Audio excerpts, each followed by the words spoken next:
Yo, what's up YouTube? My name's Alex, and if you don't already know me, I love to bet on sports. I bet on every sport, but in this video, we're getting into the summer months. We're already in the NBA playoffs, so it's about to be just baseball season.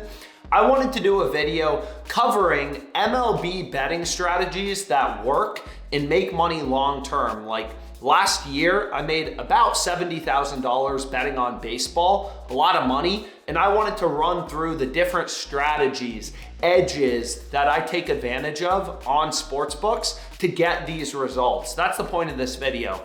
And a lot of people sleep on baseball. Baseball's boring. I don't want to bet on it. I like football. But you gotta remember what's really nice about baseball is the quantity of games.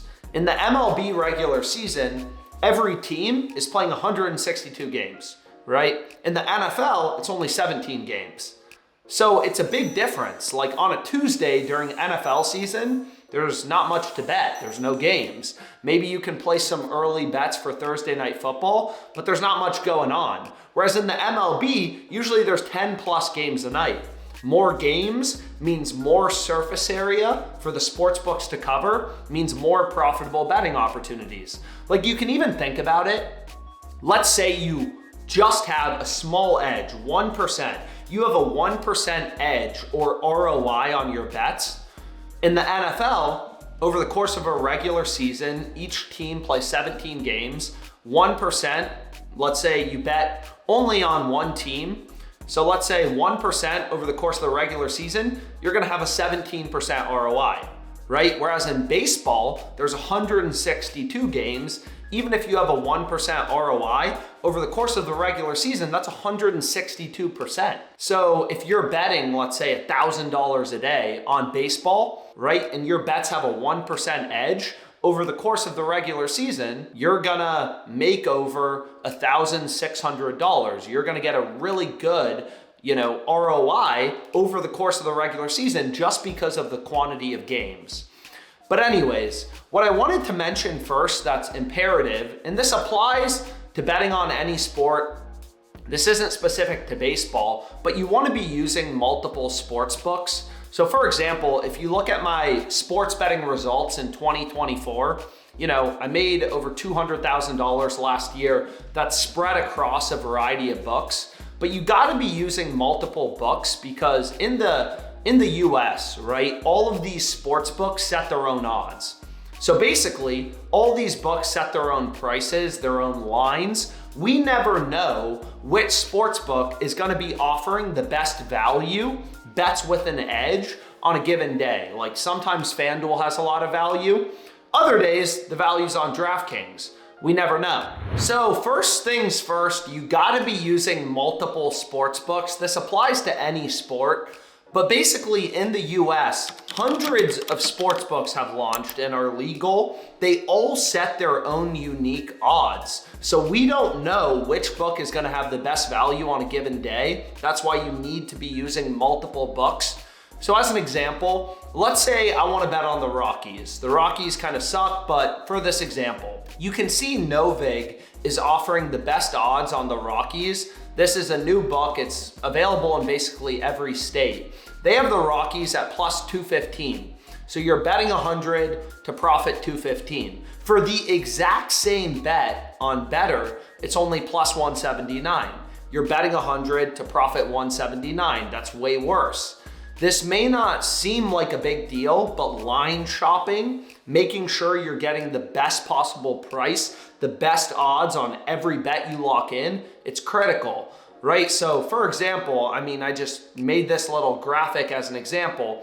Let's say, over the course of the MLB regular season, you place 1,000 bets and you go 500 wins, 500 losses, right? If you're betting at minus 120, you're gonna lose 8K. If you're betting at plus 120, you're gonna win $10,000. So it's very important to be price conscious as a sports bettor. It's all about getting an edge. No one knows the future. No one has a time machine. Nobody knows locks. That's all BS, right? It's all about getting an edge. Step one of being a profitable sports bettor is making sure every single bet you lock in, you're getting the best possible odds, the best possible price, and that's called line shopping. So the first strategy I use every single day to make money betting on baseball is arbitrage betting, okay? Arbitrage is a way, it's a risk-free betting strategy. It's actually how I started sports betting and made my first about $40,000 profit. So basically, all sports books set their own odds. We already discussed that. When two books get super out of sync, you can bet the over on one book, the under on a different book, equal and opposite outcomes to guarantee a risk-free profit. So I'll give you an example of this arbitrage bet that I gave out on Twitter is on Tarek's Skubal. So you can see Bet365 had Skubal's over 6.5 strikeouts priced at -120 odds. Novig, which is a peer-to-peer betting exchange, they have Skubal's over at -150. So there's a big discrepancy. So the OddsJam arbitrage tool pointed out this opportunity. I could bet Skubal's over at -120 on Bet365, play his under on Novig at +137, and make a risk-free profit. So what you want to do is just kind of follow the arbitrage calculator. So for example, on Bet365, I was like, okay, I'll bet $1,000 on his over at -120. And what the arbitrage calculator does is calculate how much you should bet on the under to guarantee a risk-free profit. So in this case, it was 773.56. And Novig, like, I don't round my bet sizes on betting exchanges like Novig and ProfitX. They never will limit you. They'll never, like, it's just a peer-to-peer betting exchange, it's peer-to-peer. They don't care if you're making money, losing money, so that's exactly what I bet. And basically we can run through the math really briefly, and I'll show you how this arbitrage opportunity, I'm placing two bets. I'm betting the over at -120 on Bet365. I'm betting the under at +137 on Novig. Regardless of what happens, if Skubal throws 10 strikeouts, 2 strikeouts, it doesn't matter. I'm making a risk-free profit of about $60. So for example, let's say Skubal goes under. If he goes under, I'm gonna lose $1,000 on Bet365. I bet $1,000 on Skubal's over. So I'm gonna be down $1,000 on Bet365. On Novig, I'm gonna be up 773.56 times 1.37, $1,059.77. So basically, I'm up $60 in profit. I lose $1,000 on Bet365. I make $1,060-ish on Novig. My net profit is $60. On the other hand, if Skubal goes over on Bet365, my bet's gonna win. 1,000 times 100 over 120 is 833.33. And then on Novig, I lose 773.56. So once again, I'm up roughly $60. So basically, I don't care what happens. I have no risk. If Skubal throws 1 strikeout, 2, 3, 10, it doesn't matter. Regardless of what happens, I'm just making a risk-free profit of $60. That's arbitrage betting. There's no risk. It's not even really gambling, to be honest. You'll see tons of people talking about arbitrage on social media. It's not even really gambling. You're just day trading discrepancies in the sports betting market to guarantee a risk-free profit. So when you're arbitrage betting, me personally, I try to place as many arbitrage bets as possible every single day. Every arb that I hit is risk-free money. So some arbitrage bets may only make $2, others may make 5, 10, 20, 30, whatever. The more arbitrage bets you place in a given day, the more risk-free money you make. You'll see people on Twitter who only do arbitrage betting. So every single day they're making money. They have the all green calendar. Every single day they're making money just day trading discrepancies between sports books. So this is a super profitable strategy. The more books you have, the better. More books, right? That means more arbitrage bets, means more risk-free money in your pocket. So ideally when you're arbitrage betting, you're using a variety of sports books. in basically all these books, like some people will be like, oh, you know, it sounds like a pain in the butt. I have to sign up for 10 sports books. You have to remember, most of these books run lucrative sign-up bonuses, deposit matches, stuff like that. So in my opinion, yeah, you want to use as many books as possible. Even if you just do the sign-up bonus, you know, a lot of these books will have deposit matches, risk-free bets, stuff like that. Even if you just take advantage of the sign-up bonus, it's still a no-brainer. And then you have another book for arbitrage betting. So I personally love arbitrage betting. You're gonna wanna use multiple books. Some of the softer books may cut down your max bet sizes, which again is why I really recommend using Novig and ProfitX. Novig and ProfitX are peer-to-peer, so they're betting exchanges. It's peer-to-peer. Like on ProfitX, it's peer-to-peer. All ProfitX does is take a small fee out of every winning wager. And basically, you're never gonna get limited, you're never gonna get banned. So there's a lot of opportunity to make money arbitrage betting on these exchanges like Novig and ProfitX. So next, I wanted to explain profitable DFS pick'em strategy, fantasy sports. And there's 4 main DFS platforms that I use. They're all super profitable, super exploitable. If you have access to them, you should use them. The 4 sites I use are Better, Prize Picks, Underdog Fantasy, and Dabble. They all work basically the same way, is they have fixed payouts. So basically on Prize Picks, as you can see in this little video, if I take Matthew Boyd to go over in strikeouts or under, it literally doesn't matter. It's kind of weird. They give you the same payout regardless. Any 2-pick entry has a 3x payout. You're putting down 100 to win 300, 200 in profit. So long story short, the strategy for beating them is you want to compare the lines on Prize Picks, Better, Underdog to sportsbooks directly. And you can do that with the OddsJam positive EV tool. So for example, here's a play you can see I gave out on social media. Basically all my plays are given out 100% for free on live stream or, you know, on Twitter. But I took Jared Jones under 5.5 strikeouts in my Better slip.